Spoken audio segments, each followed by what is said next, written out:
Hello champions, good morning, जय माता दी। उम्मीद करता हूँ आप सब बहुत अच्छे होंगे। और आज हम आप देखने जा रहे हैं व्हाइल का use as a subordinate conjunction. Right, while एक सबऑर्डिनेट कंजंक्शन होता है। आज हम इसी का यूज देखेंगे। क्लियर? आइए समझते हैं without wasting time. Let us start. क्या लिखा गया है इसको ध्यान से समझिए आप। It usually shows a relationship of time और contrast between two actions। दो चीजें यहां पे समझ लीजिए पहले एकदम इजली कि सबसे पहली बात तो व्हाइल जब भी कनेक्ट करेगा, ठीक है, मेन क्लॉज को सबऑर्डिनेट क्लॉज से, डिपेंडेंट क्लॉज से, तो एक चीज समझिएगा कि दो एक्शंस की बात होगी, टू एक्शंस की बात होगी, टू एक्शंस या आइडियाज होंगे। सबसे पहली चीज देख लिया कि दो एक्शंस की बात करेगा या आइडियाज की बात करेगा। दूसरी चीज क्या कि जो व्हाइल है ये टाइम के भी रेफरेंस में लगता है और कंट्रास्ट, यानी कि दो चीजें, समय बताने के लिए और विरोध या तुलना बताने के लिए। ठीक है ना? कंट्रास्ट मतलब विरोध या तुलना। तो जब हमको समय या टाइम या कंट्रास्ट को शो करना होता है और दो एक्शंस के बीच, ध्यान देना, ये जो टाइम या कंट्रास्ट होगा, टाइम का रेफरेंस हम देंगे वो भी दो एक्शंस के बीच देंगे, कंट्रास्ट का जो भी रेफरेंस होगा, कॉन्टेक्स्ट होगा, वो भी दो एक्शंस के बीच होगा। ठीक, तो इसको समझते रहिएगा। टाइम और कंट्रास्ट शो करता है क्या? व्हाइल। अगर हम व्हाइल को देखें तो यहां पर हम कह सकते हैं कि ये टाइम और कंट्रास्ट, राइट, दो चीजें। ठीक, कब? Two actions between two actions. Clear? अब सबसे पहले हम देखेंगे टाइम के रेफरेंस में, समय के रेफरेंस में। जब ये व्हाइल समय के लिए आएगा तो इसका हिंदी में जो सेंस आएगा वो जब होगा। क्या होगा? जब। इंक कहां है?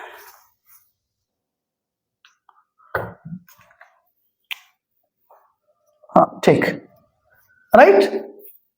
टाइम के रेफरेंस में हमेशा इसका हिंदी में सेंस क्या आएगा? जब आएगा। अब यहां पर देखिए क्या लिखेगा, साइमल्टेनियस एक्शंस।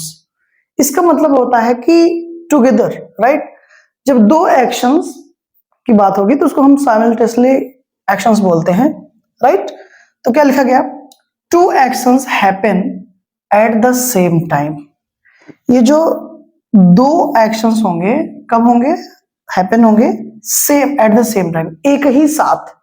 ठीक है, तो इसी चीज को हम आप साइमल्टेनियस या फिर साइमल्टेनियसली एक्शंस होते हैं ना, मतलब दो एक्शंस एक साथ जब कोई भी चीज होगी तो उसको हम आप साइमल्टेनियस बोलते हैं। ओके, इसका और कोई मतलब नहीं है, ये दिमाग में रखिएगा। तो two actions happen at the same time, जब दो एक्शन सेम टाइम पे हैपन होगा। यानी आप कहते हैं ना यार, जब वो आया तो मैं खा रहा था, यानी कि उसका आना और आपका खाना एकदम सेम टाइम पर, वो मतलब अंदर आया। जब मैं खा रहा था वो अंदर आया, तो मेरा खाना खाना और उसका अंदर आना सेम टाइम पे हैपन हो रहा है। ठीक है, तो हम क्या यूज करेंगे? व्हाइल यूज करेंगे। हिंदी में सेंस क्या निकलेगा? जब, टाइम के रेफरेंस में। Clear? For example, while I was cooking, जब मैं खाना बना रहा था, my brother was watching TV, तो उसी समय जो मेरा भाई है वो टीवी देख रहा था। ठीक है, जब मैं खाना बना रहा था तो मेरा भाई टीवी देख रहा था। अब यहां पर ध्यान से टेंसेस को लेकर एक क्लैरिटी रखिएगा कि यहां पर कॉन्टिन्यूस से कॉन्टिन्यूस ऐड हो सकता है। पहला टेंस कॉन्टिन्यूस तो दूसरा भी कॉन्टिन्यूस, वो प्रेजेंट भी हो सकता है, वो पास्ट भी हो सकता है। समझ में आएगा? पहला कॉन्टिन्यूस तो दूसरा सिंपल पास्ट भी हो सकता है, ये भी सिंपल प्रेजेंट टेंस, ये भी सिंपल प्रेजेंट हो सकता है। तो इसका क्लैरिटी रखिएगा, इसमें कोई बहुत हार्ड एंड टफ रूल नहीं है। ठीक है, तो आई वॉज कुकिंग, देखिए past continuous, my brother was cooking past continuous, right. जब मैं वह खाना बना रहा था तब मैं टीवी देख रहा था, पास्ट कॉन्टिन्यूस दोनों clauses. She cooked dinner while, condition हमारा पहली क्लॉज ये होगी, मेन क्लॉज हमारी, और ये हमारी दूसरी clause dependent subordinate clause, right. तो कह रहा है she cooked dinner while he set the table. जब वो टेबल को सेट कर रहा था या सजा रहा था, सी कुक्ड डिनर, तो उसने खाना बना लिया, right. While they were talking, अब यहां पर देखिए सी कुक्ड एंड ही सेट, दोनों पास्ट इंडेफिनिट है, सिंपल पास्ट, राइट।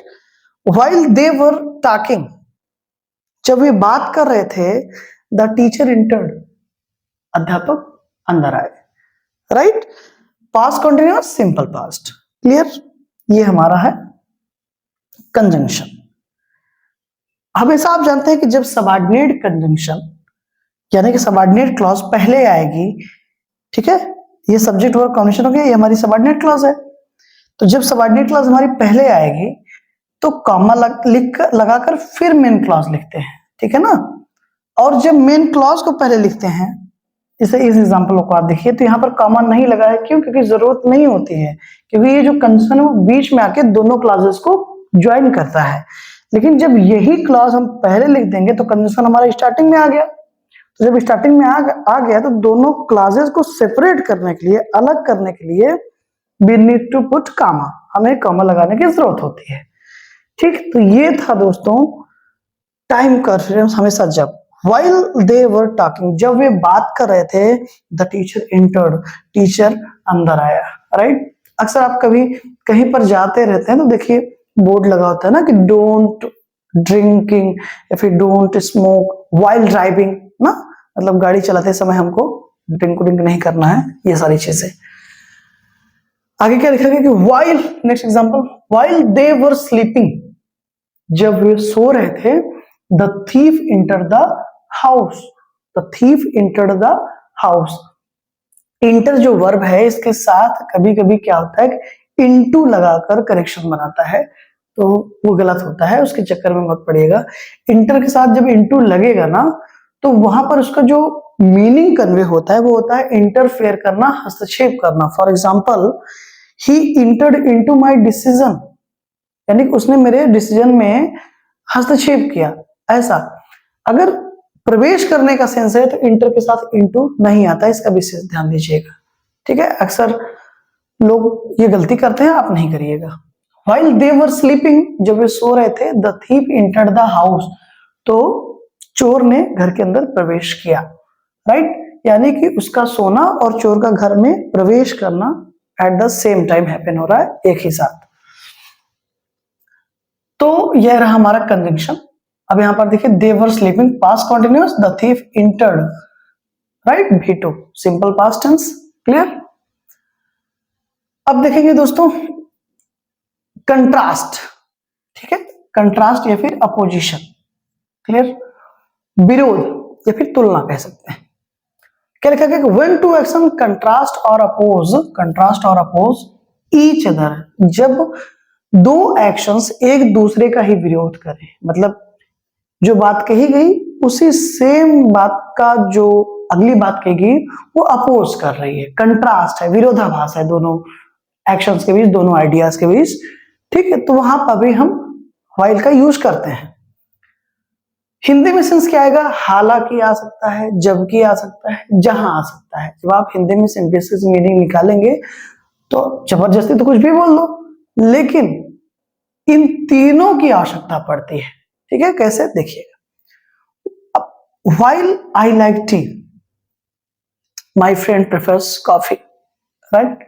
अब यहां पे चाहिए बोलिए कि हालांकि मुझे क्या पसंद है, चाय पसंद है, लेकिन जो मेरा दोस्त है, माई फ्रेंड प्रेफर्स कॉफी, वो कॉफी पसंद करता है। देखिए, जब मुझे भी चाय पसंद होती और मेरे दोस्त को भी चाय पसंद होती, तो ये तो फिर कंट्रास्ट नहीं हुआ ना। मुझे पसंद है, उसको नहीं, अगर उसको कुछ और पसंद है, इसका मतलब उसको चाय नहीं पसंद है, सीधी सी बात है। तो इस बात का कंट्रास्ट ये दूसरा एक्शन, ठीक है ना। तो ये भी सिंपल प्रेजेंट टेंस है और ये भी सिंपल प्रेजेंट टेंस है, जिसको आप प्रेजेंट इंडेफिनिट भी कहते हैं, कोई दिक्कत वाली बात नहीं है। इस तरीके के फॉर्मेशन मिलेंगे, मैंने पहले ही आपको बताया था, ठीक है। कॉन्टिन्यूअस हो सकता है, पर इंडेफिनिट हो सकता है, ये प्रेजेंट भी हो सकता है, पास्ट भी हो सकता है, ठीक है ना। या फिर पास्ट कॉन्टिन्यूअस टेंस और सिंपल पास्ट टेंस भी हो सकता है, no problem at all. Present continuous और दोनों प्रेजेंट कॉन्टिन्यूअस भी हो सकते हैं। For example while he is reading she is playing, जब वो, अब टाइमिंग की बात है ना, जब वो पढ़ रही थी तब वो खेल रही है। While he is reading, while she is reading, जब वो पढ़ रही है, कॉमा लगा के आप लिखेंगे शी इज, या फिर सरला इज प्लेइंग, जब वो पढ़ रही है तो सरला खेल रही है। तो प्रेजेंट कंटिन्यूअस भी हो सकता है, कोई दिक्कत वाली बात नहीं। ओके, अब क्या लिखा गया, while he is poor he is honest, not honest, honest, ठीक है। व्हाइल ही इज पुअर, जबकि वह गरीब है, हालांकि वह गरीब है, चाहे जो बोलिए, जबकि वह गरीब है या फिर हालांकि वह गरीब है, he is honest, he is honest, वह ईमानदार है, ठीक है। यानी कि गरीब होने के बावजूद भी क्या है, वो ईमानदार है, राइट। हालांकि वो गरीब है फिर भी क्या है, ईमानदार है। तो गरीब होना और ईमानदार होना कंट्रास्ट कर रहे हैं ना, कंजंक्शन हमारा ये है। While some students were quite, अब यहां पर जहां का भी सेंस आप यूज कर सकते हैं, जैसे while some students were quiet, जहां कुछ स्टूडेंट शांत थे, क्वाइट एडजेक्टिव हो गया हमारा, जहां कुछ स्टूडेंट शांत थे, others were noisy, वहीं पर जो दूसरे स्टूडेंट्स थे वो क्या थे, शोर कर रहे थे या शोर मचा रहे थे, ठीक है। ऐसा भी बोल सकते हैं आप, while कंजंक्शन हमारा ना, कि while some students were quiet, जबकि कुछ बच्चे जबकि कुछ बच्चे शांत थे, other were noisy, और वहीं पर जो दूसरे बच्चे थे वो क्या कर रहे थे, शोर कर रहे थे, शोर मचा रहे थे, राइट। जहां कुछ बच्चे शांत थे वहीं पर दूसरे बच्चे शोर मचा रहे थे। Simple past, clear. Next, she smiled, while conjunction हमारा, she smiled while her heart was broken, ठीक है। वो मुस्कुराई, वो हंसी, जबकि उसका हृदय टूटा हुआ था। वाज ब्रोकन पैसिव में लिखा हुआ है, ठीक। सी स्माइल्ड, वो हंसी, जबकि उसका हृदय टूटा हुआ था। अक्सर क्या होता है कि दिल टूटने के बाद कोई हंसता नहीं है, सैड सॉन्ग सुनता है, ठीक है, रोता है, बिलखता है, चिल्लाता है, लेकिन यहां पर मामला कुछ और है, यहां पर ये हंस रही है, ठीक है। तो कंट्रास्ट कर रही है दोनों एक्शन से एक दूसरे को। तो ये था दोस्तों व्हाइल का पूरा यूज। आई होप आपको समझ में आया होगा, कोई दिक्कत वाली बात नहीं है, ठीक। अब एक चीज बहुत इंटरेस्टिंग है, आपसे डिस्कस करता हूं मैं, ठीक है। देखिए यहां पे लिख देता हूं, पहले समझिए। एक तो हो गया, जैसे ही गोज टू स्कूल हम लिखें, ही गोज टू, या फिर आई की गो टू है तो गो टू लिखते हैं ना, आई गो टू स्कूल, ठीक है। तो इस गो टू का मतलब क्या है, क्योंकि बीच में देखो कोई डैश वगैरह कुछ है नहीं ना, तो इस गो टू का मतलब क्या है, जाना, क्या है, जाना ना। एक बात बता रहा है, यानी मैं स्कूल जाता हूं, लेकिन अगर ये ऐसे लिखा जाएगा, ध्यान समझना, गो और टू, ठीक। अगर ये ऐसा लिखा जाएगा, गो डैश करके फिर टू लिखा जाएगा, तो ध्यान देना इसकी मीनिंग कुछ और होगी। इसकी जो मीनिंग होगी उसका मतलब ये होता है कि रिलायबल, विश्वसनीय कह सकते हैं आप, ठीक है। रिलायबल, विश्वसनीय, जिस पर हमको बहुत भरोसा हो, ठीक है। गो टू का मतलब इस सेंस में, एक तो हो गया जाना, ध्यान से समझिए, आज हम इसको समझ ले अच्छे से। गो टू एक तो हो गया जाना, जैसे आई गो टू स्कूल, कोई बीच में डैश नहीं है, तो क्या हो गया, मैं स्कूल जाता हूं। लेकिन गो लिखकर डैश लगाकर फिर टू आप लिखेंगे तो क्या होगा, इसका जो सेंस आता है वो रिलायबल, विश्वसनीय पर्सन, राइट। जैसे रिलायबल पर्सन, जैसे he is my go to doctor, वो मेरा रिलायबल डॉक्टर है, विश्वसनीय डॉक्टर है। He is my go to friend, ठीक। इस तरीके से हम यूज करेंगे। Okay, thank you so much, and I hope you love it. If you have any kind of issue, problem, feel free to tell me, no problem at all. Have a great day, thank you so much, जय माता दी।